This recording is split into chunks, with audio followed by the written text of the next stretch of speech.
walked into a bedroom and there's a couple in bed and he's looking at them and he says, "I can't believe it. My best friend and my best friend's wife." And I just think it's funny. All right. So, almost there. Audio production. The audacity. Just waiting for it to start. The audacity of us recording a podcast at the same time we do every week. Ben Lawrence. Paul Goody, how's it happening? How's it happening? So let's talk about for if you are watching on the live stream, which is free, you don't have to join anything to see the live stream. You will see the beard that I'm talking about. I'm talking about my friend Ben here about my beard. It's a pretty magnificent beard. The whiteness of the beard, right, is getting larger and larger. I feel as though when the beard is long, the whiteness isn't as big of a deal. Whereas when it's small, it's weird because it's like in a patch, right? Yeah. Whereas when you it's got a very defined line between the whiteness and the darker hair. Yeah. When you grow it out, it becomes sort of a gradient, right? Because there's more hair, it kind of fades into it rather than really being kind of a line. We've talked about this before, but I'm just going to reiterate. I think this is how mutton chops started. Some guy had this thing. He's like, "Well, I'm just going to cut that part off." Yeah. I got a haircut yesterday, and I always notice, like, every time I get a haircut, as I watch the hair fall onto the apron, there's more and more gray in it. Yeah. And, I can definitely, the hair's shorter now, but it's not really light either. You can tell that there's some gray specks in there. You got a little bit of an edge going on there, too. They lined it up, as they say. Yeah. My hair's weird. Not on this side, but on this side I have a cowlick right here, which makes the hair just grow straight up like that. Yup. I heard about it. Yeah. When I wake up, when my hair's longer and I wake up in the morning, I basically have this wall of hair that just hangs out like that. Ha ha ha. Yep. I mean, I'm laughing because it sounds funny. Not because I'm mocking. It's hilarious, especially when I'm late to like a meeting and I don't have time to shower. Oh man, I didn't bring my drink up here. Put a hat on. Put a hat on. Just put a hat on it. Put a hat on it. What's that you say? Squirrel nut zippers. Ben. Paul. It is May 8th. Mates. 2025. As I like to call it, mates. May 8th. 1 week away from my birthday, of course. Yeah. But something incredible happened for all the Catholics in the world. Oh, yeah. What has happened today? Today? The Vatican released a reformulated new pope. We'll see how it plays with the consumer base. New pope just dropped. New pope, who dis? Let me be the first to say on the podcast, Pope Leo the 14th. Leo the 14th from? I believe. Well, here's the thing, Ben. He's from Dalton, Illinois. And the reason I say that is because, of course, I live in Chicago proper. Dalton is, however, I live closer to Dalton than I do to the Loop. Yeah, for example. He is our first deep dish pope. No. See, this is the thing. I contend, and I don't know this for sure, but I contend that he would be tavern style. That is basically an assumption that you're making based on where he grew up. Well, here's an example, right? Somebody has made the joke, since he's a Cubs fan, he's used to suffering, right? This is the joke. And then, which caused his brother to reach out to a news organization around here and say, no, he's a Sox fan. Oh. And was always a Sox fan. Which means he's suffering right now. Yeah, exactly. It's like, it doesn't mean, and also he knows the nature of betrayal. Yeah. But and he can find his way around Rate Field. But so this is the idea. I'll never not call it Comiskey in my head. If you're a Sox fan, if you are south of the loop, etc., tavern style, that's just your demographic. That's where you're at in general. So this is my And this of is my course, contention. we don't cross lines. It's, a lot of news was being made by the late night comedians that there was a cardinal in contention named Pizza Bella. And Pizza Bella did not get the new pope position, but it was a guy from a city known for its pizza, or style of pizza, at least. Yeah, is his name basically Pizza's Good or Good Pizza? I think that's Good it. I pizza. think it's Good Pizza. It's like there's a I think it was Audi. Audi released a car in the '80s called the Quattroporte. So the name of the car was basically the Audi 4-door. Do you think Severance fans ever ask people to talk about their fancy cars so that they say your Audi enjoys? It's just a joke for the Severance fans. I've always us. every time there was a scene like that in Severance, I always thought of belly buttons. Yeah, Your Audi enjoys nice belly rubs and being bathed properly. Your innie likes it when the lint is taken out. Yeah, as we know already, I am an innie. I believe you are an innie as well, Ben. I want to say I just have that impression. Yes. I've only ever, as a kid, seen an Audi once in real life. A schoolmate of mine, and I was wondering why his belly button looked so weird. But Yeah, granted, it was like an inch out. It was a weird. Wow. Yeah. Wow. Quite an Audi. Quite an Audi. I believe Michael Jackson was an Audi. I want to say. I don't know who else, but and as we all know, in Space Above and Beyond, the main character who was a tank, I believe they were called tanks. They might have been called tanks or vats, one of the two. Anyway, no belly button at all. He was a clone. Oh, and speaking of Severance, of course, the creator of Severance is from my hometown, Olympia, Washington. Wait, really? Yeah. Wait, which one? Dan Erickson. Yeah. I was gonna say Ben Stiller's from Olympia, Washington. Ben Stiller didn't create Severance. Ben He did not create Severance. So there you go. And what a great show. What a great show. Indeed. Speaking about which, sad I have to wait another 3 years for another season. I think I have 2 more episodes left of the show that you semi-recommended to me, The Residence. Oh. It's really good. I like it a lot. I have not completed it. I'm however up to date on The Studio and Your Friends and Neighbors, 2 Apple TV Plus shows that are actually yes. The Studio is amazing. By the way. Oh, really? It is. Oh. It has some shots in it that just make me angry at how good they are. Okay, well I'll have to check it out.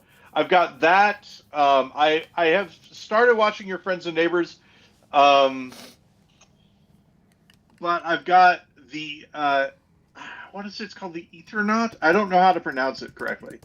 On Netflix. Oh yeah. I saw that advertised, but I haven't seen it. Based on a famous comic book, and by very well regarded. So I'm looking forward to that when I get a chance to see it. Yeah. And I'm revisiting The Lost Room. You remember one of my favorite shows, The Lost Room, 2006, Sci-Fi Channel, I believe. And it's one of the, in my opinion, one of the best written TV series. The world building is great. The Lost Room.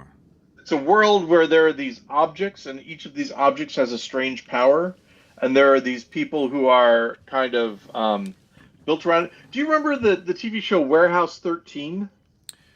Yes, but I did not watch it. So Warehouse 13, I believe, was kind of like what the next series of The Lost Room sort of became. All right. Like, it seems like it's very similar in some ways. But anyway, all of that to be said, new pope. New pope.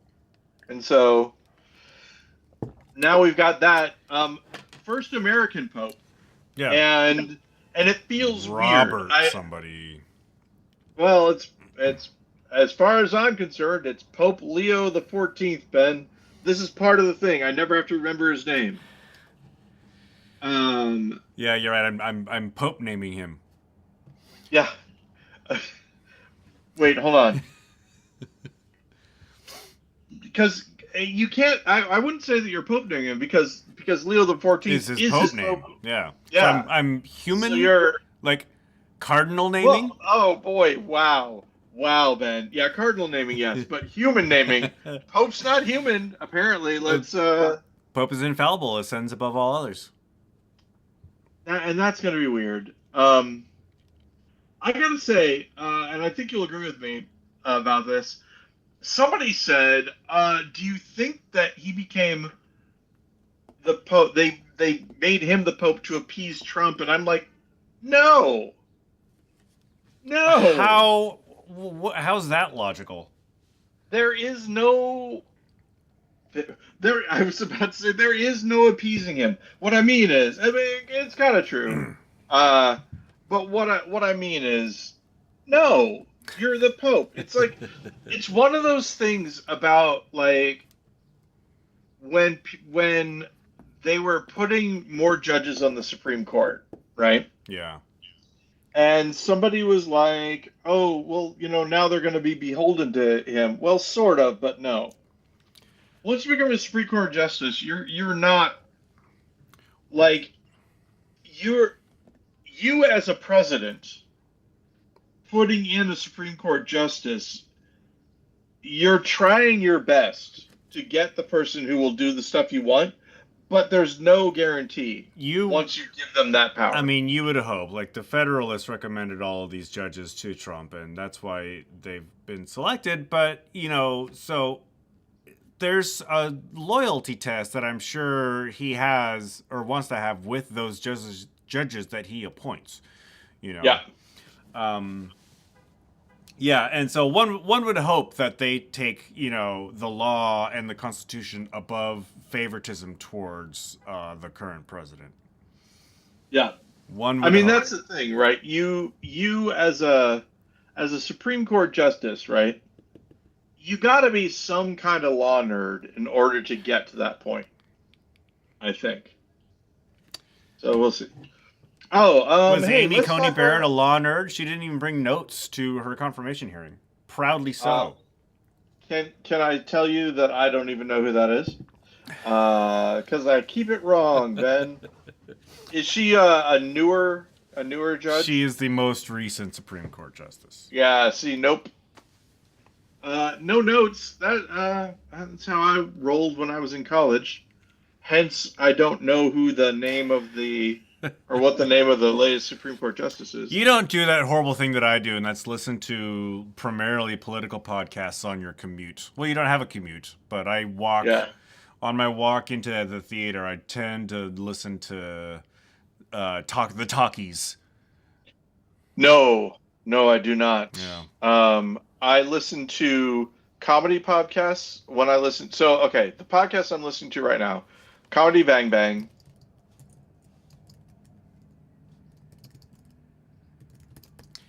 You froze for me. Who are here? Ben just froze for a second. Yeah. Now he's back. You froze for me too. Apparently, Zoom says my internet connection is unstable, but YouTube doesn't seem to have a problem. I don't know what's going on. All right, so the podcast, Ben, that I listen to. Comedy Bang Bang. I heard that. Comedy Bang Bang. Freedom is another. That's Paul F. Tompkins, Scott Aukerman, and Lauren Lapkus all get together and talk about stuff. Of course, BigSoftTitty.png. That's like the big one that I like. I also listen to Worlds Beyond Number and Not Another D&D podcast.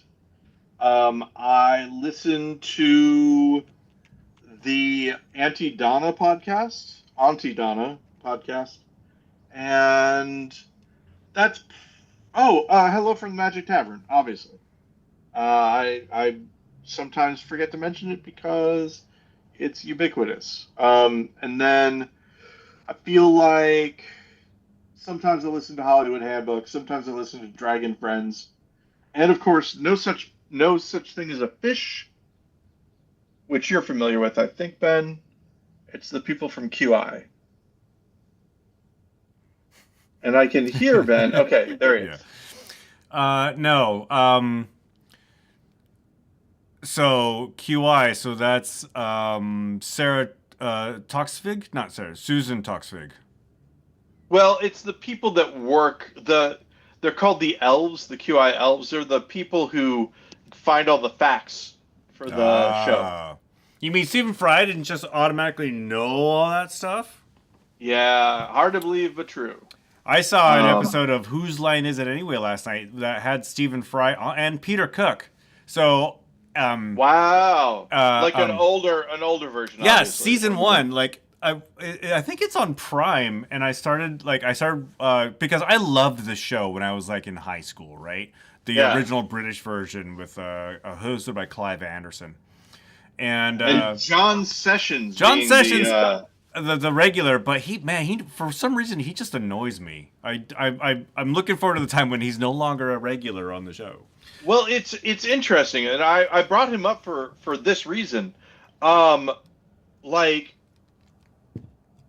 for a little while, I think it's there's a Clive Anderson thing that eventually happens where Clive is the nominal head of the thing, but all the other players are kind of deferential to him. And John Sessions, if I remember correctly, it felt like there was kind of a tug of war between him and Clive Anderson a little bit, like not playfully aggressive, but like actually like some tension there between the two of them. I wonder if it came to a point where John Sessions is like, either Clive's out or I'm leaving. Yeah, and they were like, well, see, the other reason I don't like him as much is he seemed much more theater than improv, if that makes sense. It does make sense. And there was actually, I remember an episode, I haven't come across it in the recent rewatch, but there's an episode where Jonathan Pryce is one of the panelists. And like they're doing like they're doing like film and theater styles or whatever, so it's a two-hander and they, go off. And like right from the very start, John Sessions just goes off on like one of his like Shakespearean tangents, and then Jonathan Pryce was just like, "If I'd known the part was going to be so small, I never would have taken it." I was hoping it was good. I love Jonathan Pryce so much. Yeah. So yeah. And of course, if Jonathan Pryce has come out as being a horrible person or has murdered somebody. Again, I always have to put these disclaimers in because I never know, Ben. I don't think nobody's going to be like, oh man, Jonathan Pryce, he's a horrible person, but Paul Goody likes him, so Paul Goody said something nice about him. So Paul Goody must be a horrible person as well. So here's something interesting. J.K. Rowling, everybody's like, did I, because other people were doing this, but did I at any time in the past couple of podcasts said I don't even know why she cares about what the Supreme Court has ruled about something? I don't remember you saying that. I have no idea. But I don't listen to this show. Here's the thing. I didn't know, Ben, that there's a Supreme Court in Great Britain. And that was the ruling that she was happy about. I was confused. I thought it was something else, but there you go. There's a guy who is known as the Human Cork that I read about in a magazine a while back. He likes sticking things into wine bottles. He can float all the time, and he has a trick to it. Anyway, I just looked at myself in this little window here, and I'm like, I look like the Human Cork guy now. So, be on the lookout, Ben, for the Human Cork. The human cork. Yep. I am leaving tomorrow. I'm driving to Boise, Idaho for my nephew's college graduation from Boise State. And apparently the locals call it Boise with a hard S and not Boise, like if there's a Z. Boise. Boise. I've learned I would this. think I would think that Boise would be the hard S and Boise would be like a soft S. Boise. Boise. Boise. Boise. Anyway, it's like an 8-hour drive from home, so I'm going to be spending all day tomorrow and all day Sunday in the car, and then all day Saturday with my family, watching my nephew walk, getting his MS in ME. Mechanical engineering? Correct. Hey, I did it. Yes, as you know, my niece is going to be graduating, and Betty and Jennifer are going to go and see her, and I'm going to stay here with the dog. And the cat. And the cat. Yeah. Cat's still with us. And the cat is the or she of my relationship when talking about my pets. Yeah, I don't know, man. The dog, Jennifer is convinced that part of the reason why the dog always barks at the cat is because since I got the dog, the cat has started to get on my nerves a little bit. So Edward's protecting you? So it's protecting me. He's the cat angry on your behalf. Yeah, she'll come up, she'll put her paw on me, and then she'll slowly extend her claws to get my attention. I'm like, look, man. Every once in a while, I'll drive past that place you used to live on, East Cherry, and I'll think of your cat that I had to cat sit for a while, and how Hermes, and how Hermes just did not like me. Hermes didn't like anybody and ran away. Yeah. No, it's a sad ending to the cat, but. If I'm honest, I didn't really care for that cat. I'm sad that she ran away and you no longer had a cat, but I'm sad that he ran. Don't gender the cat. You were misgendering the cat. Listen here, fella. Cat can decide its own gender. But yeah, I was not a big fan. Probably still have the scars to prove it. Would attack us while we were sleeping. Yeah. Would, like, go after our feet, and I would be like, no. What are we going to do? I've launched cats across the room for doing things like that. You know, Ben, I have to say also, I remember where I sort of bamboozled you into what the cat was supposed to be, what your cat sitting dues were supposed to be. Yeah, hang on a sec. Yeah. I heard that too. Yeah. I don't know if it's somebody working or somebody pounding on the door. Yeah, it sounds like somebody walking heavily to me, but... No, screw them. And people are talking. But they aren't yelling. They're like talking to each other, it seems like. Hang on. I think there's somebody at the door. I'm going to go answer the door. Keep talking. Right. I'll be right back. Yeah. So here's the thing, ladies and gentlemen. The big thing about, in general, I forgot everything that I was talking about beforehand, but yeah, Abby is a great cat, and I don't talk about her enough. She has always been pretty protective. She used to follow us. She was an outdoor cat for a really long time, and when we would walk down the street, she'd follow us just to make sure that we were okay, and then once we got to a certain point, she'd turn back. And she would come when I would whistle for her, and that was kind of cool. And then, later on, as she got older, she's become like more affectionate, but I don't appreciate it because I don't like it when she comes up to me when I'm playing a video game and wants me to pet her, because I can't do it. Whereas the dog will actually just, sit next to me and like put his mouth on the love sack next to me and just, look up at me every once in a while. And then, I can pet him and stuff, but she will insist upon things. And it's something kind of ominous when she's just sitting, looking at me and purring really loudly. Like, I feel like there's something I should be doing, but I don't know what it is.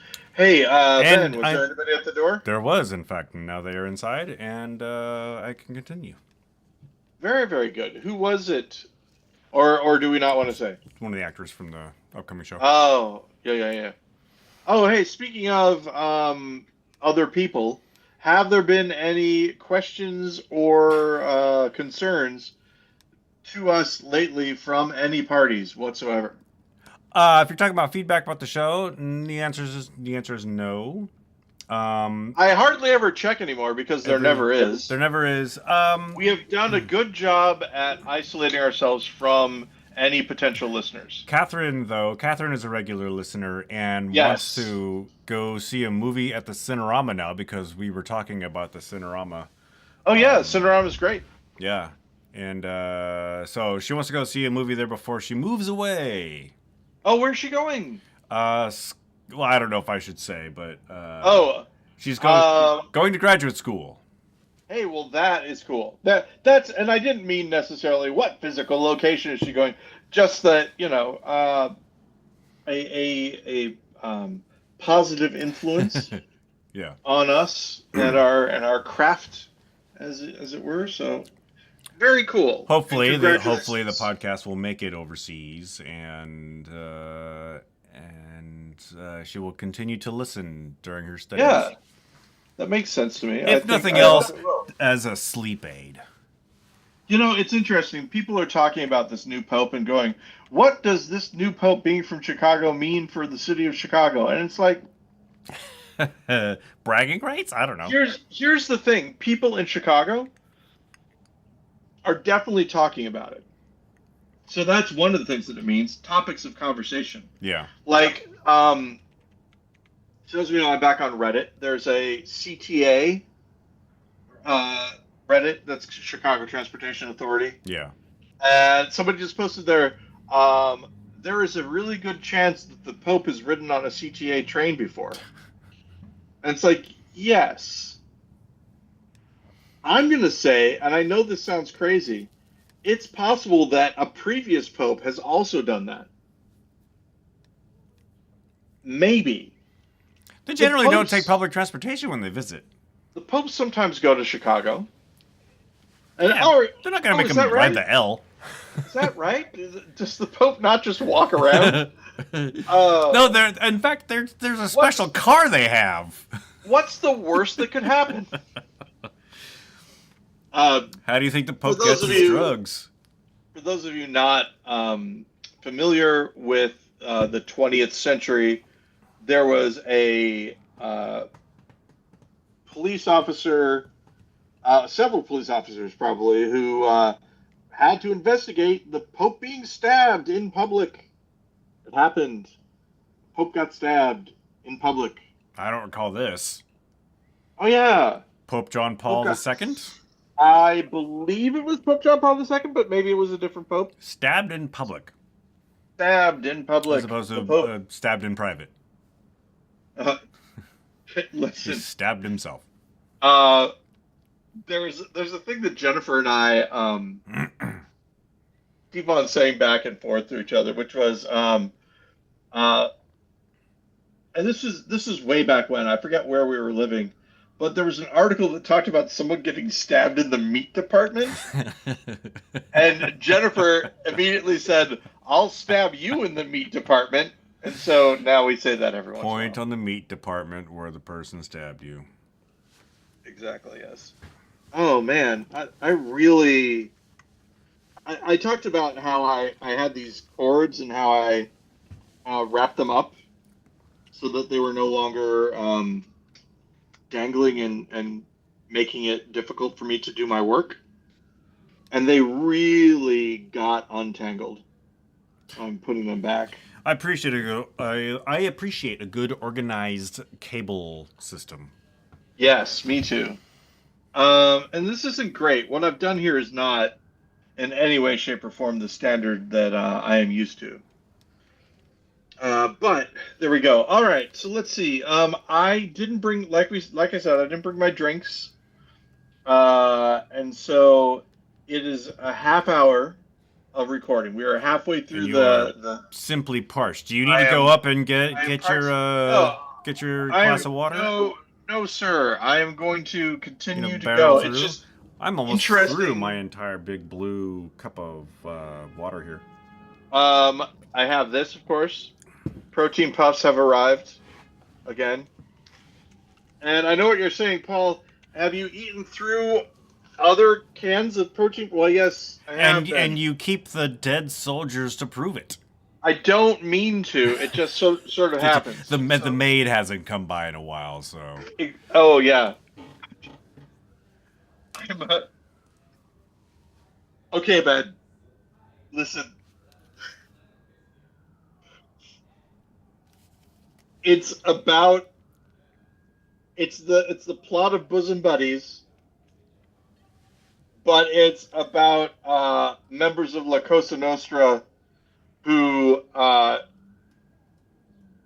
they impersonate domestic housekeepers in order to escape from a maximum security prison, and it's called Made Men. I'm thinking it actually would work. it doesn't need to be La Cosa Nostra. It could be just your typical, Newark, uh, you waste utility workers. Did I tell you already that I ran into at one point in time members of the Seafarers Union and they made me drink a beer? You do. I don't recall you saying that. I was dating a woman, uh, and I was over at her house that she shared with her mother. So she Uh, lived with her mom. a house or an apartment, with one of the two. And there were two guys from the Seafarers Union who were there. And Mom just hangs out with the Seafarers Union people. the mom was making gruel, and that one of the guys kept on going, gruel. You're making gruel. Gruel. Why are you making gruel like that? Um, but then he was like, have a beer, and I'm like, I don't drink beer. He's like, you're gonna drink this beer. Yeah, I hate people like that. And I was like, um, very frightened of the situation, and I drank the beer, Ben. He was like, "It's good, right?" I'm like, Did you drink? Did he watch you drink all of it? Yes, yes, Ben. While I was there, Yeah. He he watched me drink all of it, And that person is now the Pope. and that person, yeah, exactly. um, but here's the other thing that's really kind of crazy, is that the mom was a tarot card reader. Okay. And she told the younger guy, okay, so the older guy was the guy who had me drink the beer, right? She told the younger guy that he probably wasn't going to live out the year. They're just going to die before the year is over. Well, that's a lovely little And message to get. And I'm like, I've never seen anyone do that before. I've been around some people who, do readings of certain types or whatever. Yeah. I've never seen someone take that big of a swing before. And the guy was really shook, too. Yeah, if you believe that kind of thing. Yeah, and I guess he did. Sounds like he did, yeah. Oh, shoot, Ben. Food report. The best Monte Cristo so far in the city of Chicago. I'm not done yet, but the best one so far right now, White Palace. White Palace, which is in the South Loop. And the reason that it did so well, the meats, Ben. The meat that they use is like the other ones that I went to. I'm not going to name the places because I still like the places. I just, the meats that they used are like cold cuts, kind of cold cut ham, cold cut turkey on this sandwich. The meats that the White Palace used, thick, like actual meat, like actual meat. Yeah, there's no denying that this meat came from an animal, that sort of thing. As opposed to the other meat, which is kind of questionable. And there's this is I knew there was a reason I brought this up because it was something I wanted to talk to you about, see what you think. Yeah. There's a thing. There's a thing from Guy Fieri. Guy Fieri is there, and he's The you know mayor of saying Flavortown. he's saying to my friends at White Palace, whatever. Um, and so the question I had for you is, do you think that if you met Guy Fieri, like people make fun of him and stuff, do you think that it would be a positive experience? You're like, you know what? I met this guy. Seemed pretty cool. This is kind of a pretty cool. I'm happy that I met him. He seems like a good time, but he also kind of seems to me to be somebody who would force somebody to drink a beer. Oh, see, this is the thing is you're gonna love it, brother. You're gonna love it. It's gonna change your life. See, here's the thing. That's my Guy Fieri impression, having never heard him talk. Listen, I feel like you're close, right? The difference is that the guy from the Seafarers Union forced me to drink a beer. He said, "You're going to drink this beer." I think that Guy Fieri would invite you to drink it. Like he would invite you, but he would push. Maybe he wouldn't force you, right? I think you'd be able to win an argument there, but I think he would be trying to convince you for a long time. Yeah, like maybe the Dionysus that we deserve is the Guy Fieri, like. But anyway, so I was thinking about that, and then I was like, there are a lot of people like and then I started naming them. I'm like Carrot Top, Pauly Shore, all these kind of celebrities that people are like, they use them as punchlines. The band Creed, all those things. I feel like Nickelback.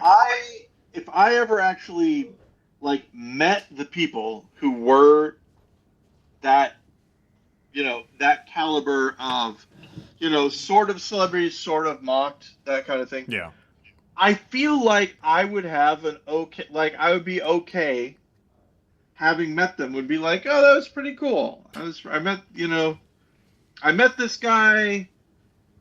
And then I bring up again Mort Walker, that I had a chance to meet Mort Walker, I didn't want to. Maybe that's what I'm thinking about. Maybe that's why I'm thinking about it. So, who is, if I could ask Ben, your most, and I'm again hesitant to ask this, but I think it'll be interesting. Your most, how do I say it? Disappointing celebrity encounter. My most disappointing one. Where you're like, well, that could have gone better. I don't know if I have one, and even if I did, I don't know if I would want to, smack talk anybody.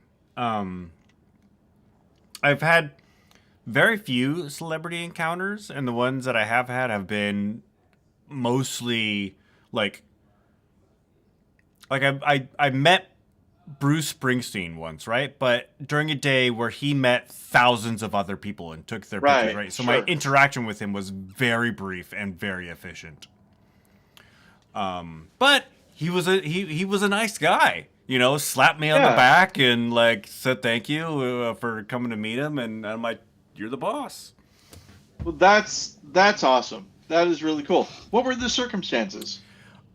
He was at Elliott Bay just signing autographs. I think he had a book that came out, and so a buddy of mine who's a big Springsteen fan invited me along. And so we had actually gone to go see the E Street Band play in Seattle a couple years earlier. And so, yeah. Do you remember what year this was? No, it was pre-pandemic. Okay. So was I gone already? Oh, yeah, you were gone. Okay. Wow. Interesting. But here's the thing. I've heard a lot of people say that Bill Nye can be kind of bristly. And I did meet Bill Nye when I was an intern at Almost Live, and he was a perfect gentleman to me. Hey, well, there you go. That's something. But I do read a lot of smack talk about people not liking meeting him. Interesting. Well, he probably, comes off as being a sciencey guy. And what I mean by that, there's a type of person that I think of as a sciencey guy.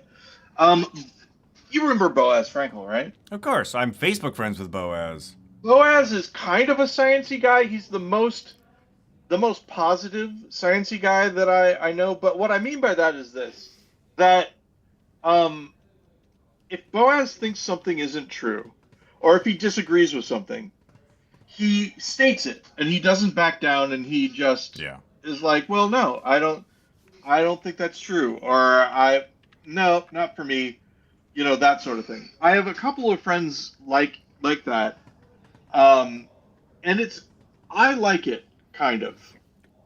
Jennifer's kind of a sciencey guy, um, where they're straightforward. I think that's kind of how Bill Nye probably is when you meet him, Yeah. right? Like, Yeah. it's Also, Bill Nye, it's nice to meet you, and I don't think that he's like necessarily like that. But I can't help but feel that a lot of so every once in a while there comes a question on like the Ask Reddit subreddit where someone's like, "What's your worst interaction with a celebrity? What's your best interaction?" It's variations on that theme. And typically the worst stories I want to say are when people like interrupt celebrities in their private life, right? If somebody's at a restaurant or if somebody's just going shopping, and then maybe this person doesn't want to take a selfie with you while they're picking up the medicine for their kids, so they are kind of bristly, they are kind of mean and angry at that moment because not everything's about you. If I were to walk by, like, Zach Oyama, right? As an example, I had a dream last night that Zach Oyama was going around saying hi to everybody. I don't know who that is. He's a comedian. Okay. He's on Dropout. I was thinking about this. If I were to meet somebody that I recognize, right? So like him, I would recognize on the street because I've seen him in a lot of things. Yeah. I think I would recognize him. If I recognize someone like that, who I enjoy their work, right? I think that they might get more out of the interaction, especially if they were engaged in something, they were talking to someone, whatever. If I made eye contact with them and went and didn't say anything, then if I was like, yeah, I just have to stop. You know what I mean? Like, I think that what am I doing this for, right? Am I doing it to make a connection? Well, then maybe doing that, just I know who you are and I like what you do and all that non-verbally for like a few seconds is better than everything else. Yeah. Yeah. And also, I think, I don't know, not being a celebrity myself, I can't imagine the type of people that do, like, violate that sort of social boundary in public. Mm-hmm. And like, some people are dangerous. You don't know who this person is. And so you are automatically guarded against anybody who just comes up to you and gets like right in your face. Maybe even gets handsy, right? And not like groping in any way, but like putting their arm around you so they can take a selfie kind of thing. Yeah.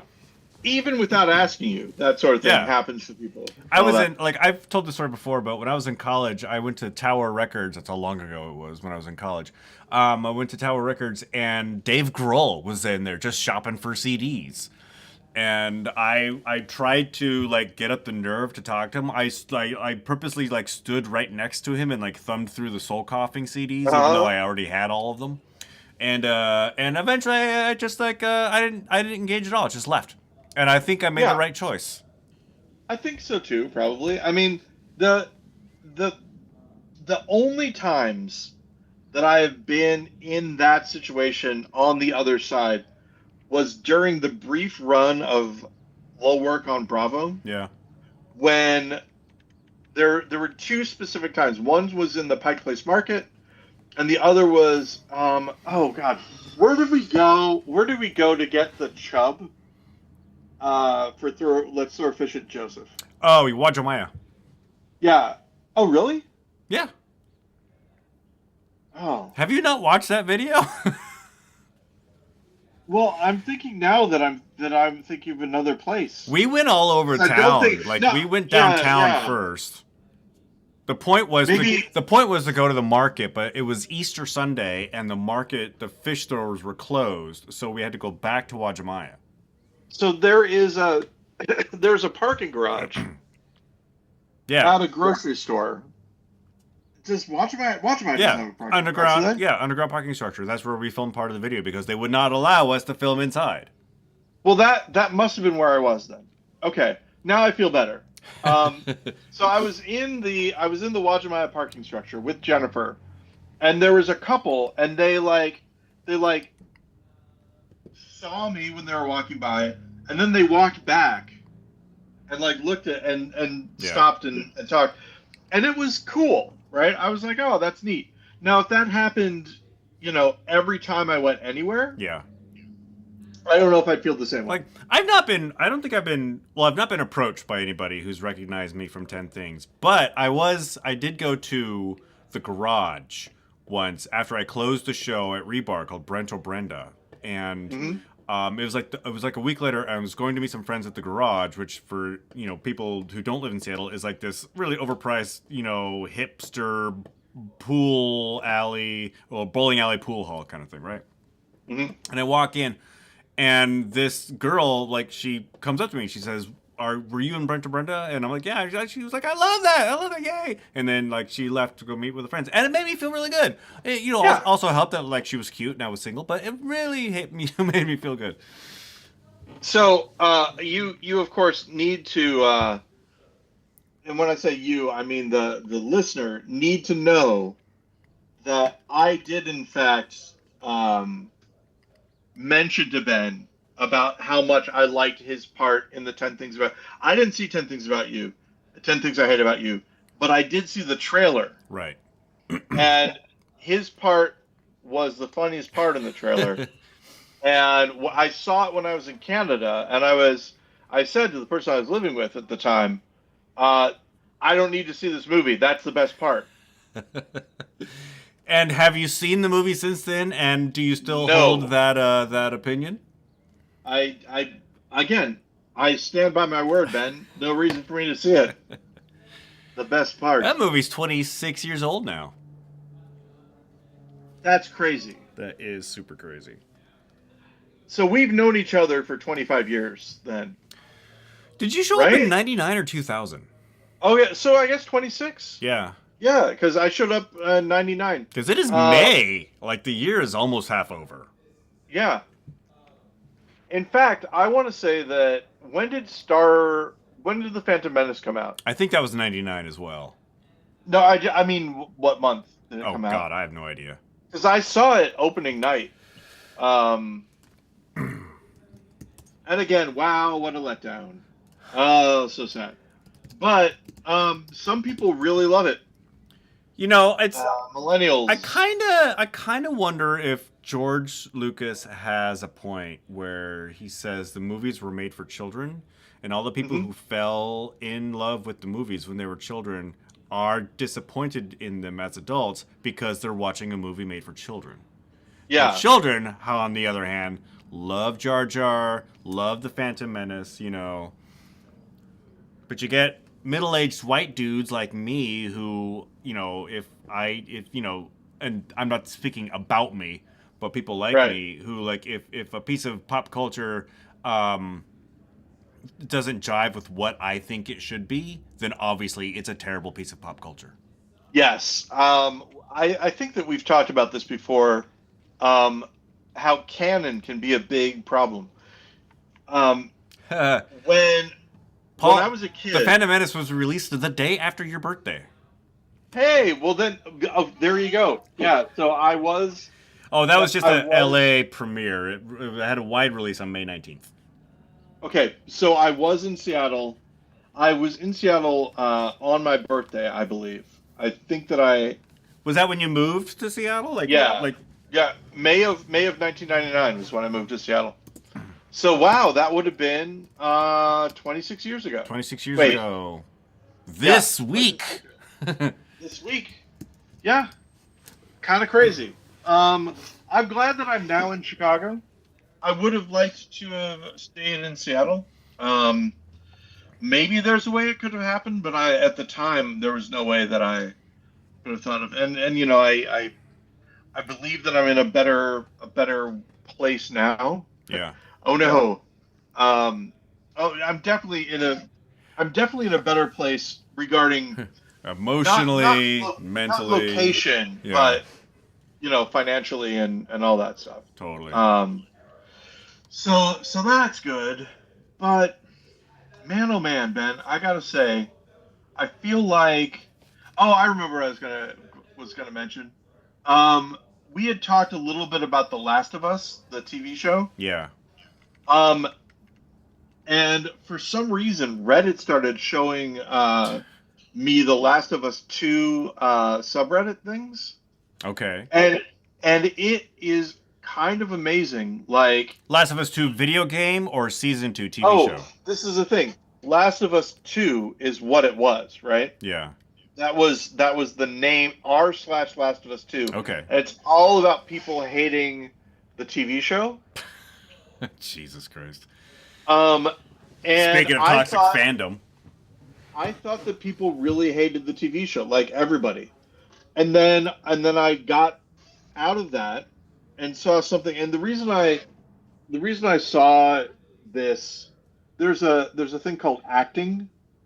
I'm sorry. There's a Do a tell me this subreddit. thing called acting. There's a thing called acting, Ben.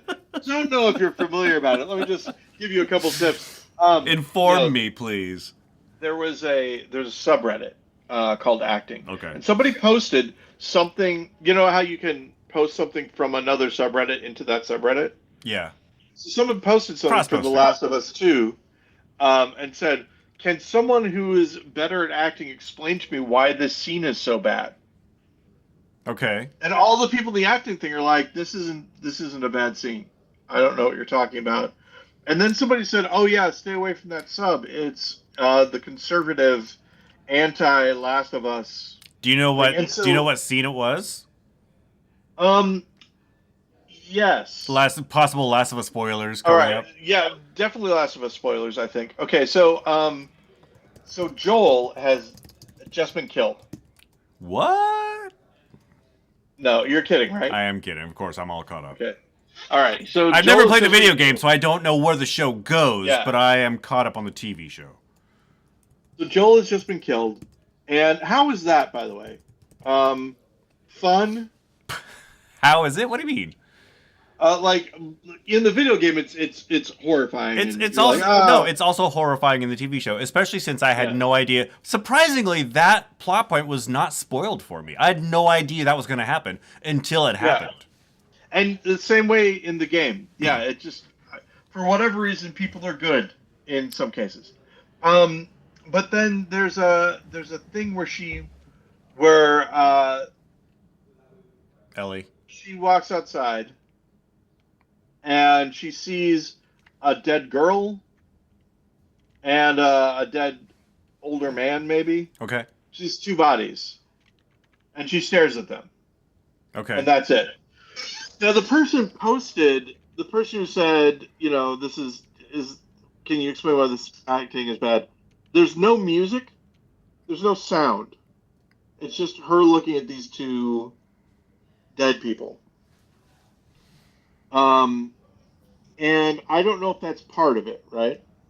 But the most thing that people wrote in there was, this is not bad acting.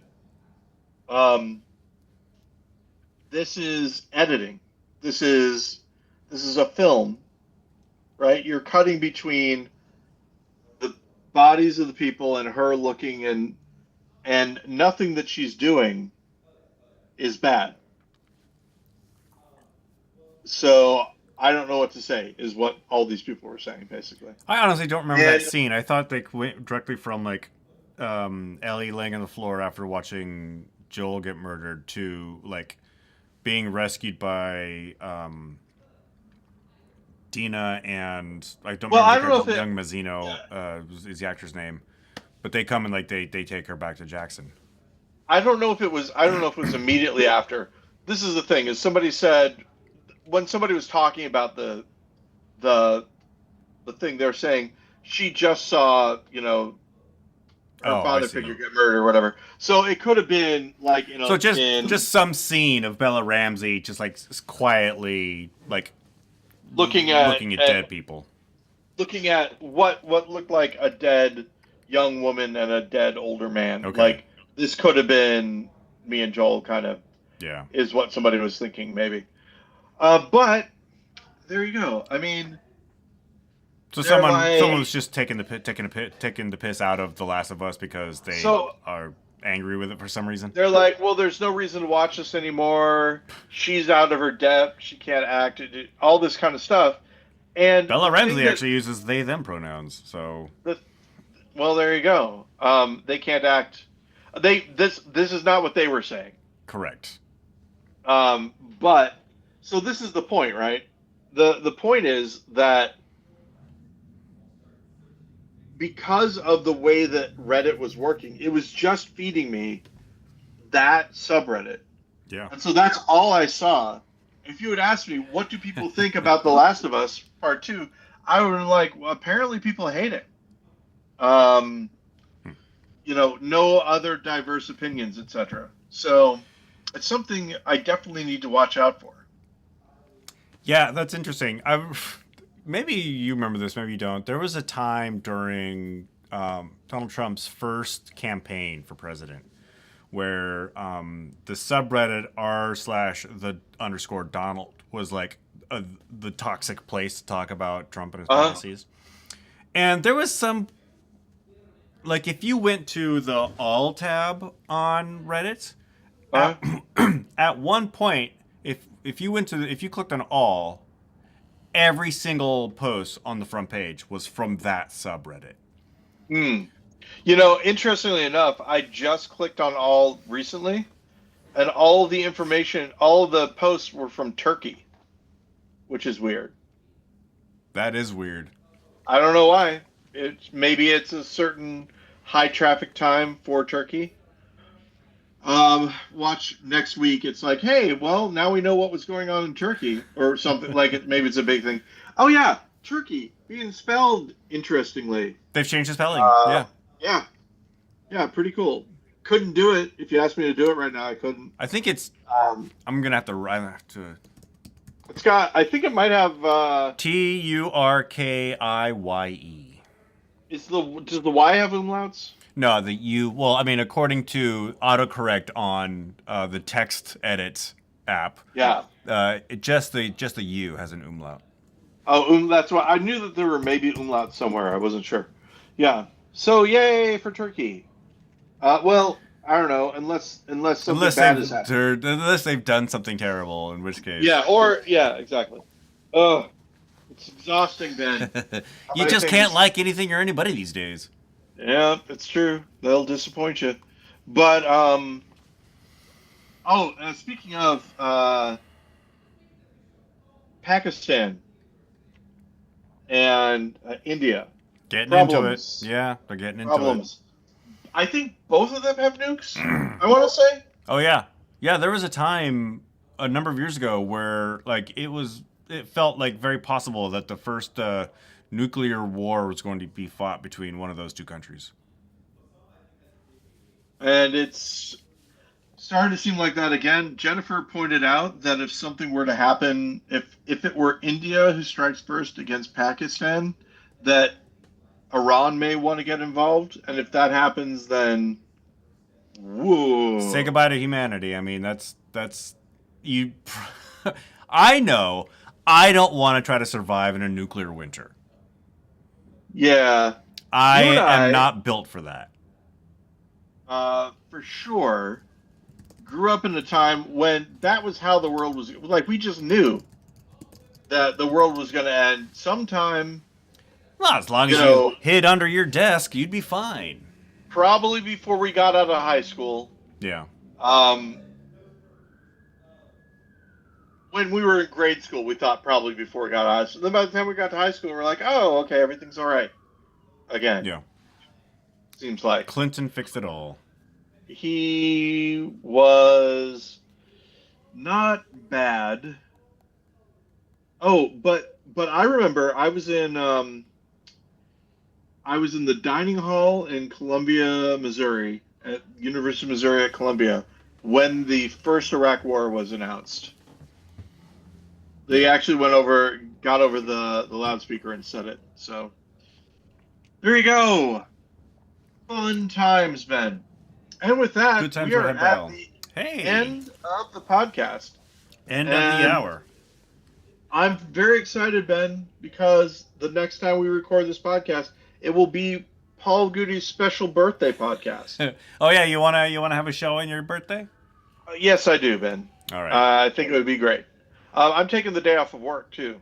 Excellent. I'm taking that day and then the day after. Speaking of nuclear the day options? after. Yeah. So, okay, Ben. Until next week, keep it wrong. How's it happening? All that jazz. Keep it wrong, Paul.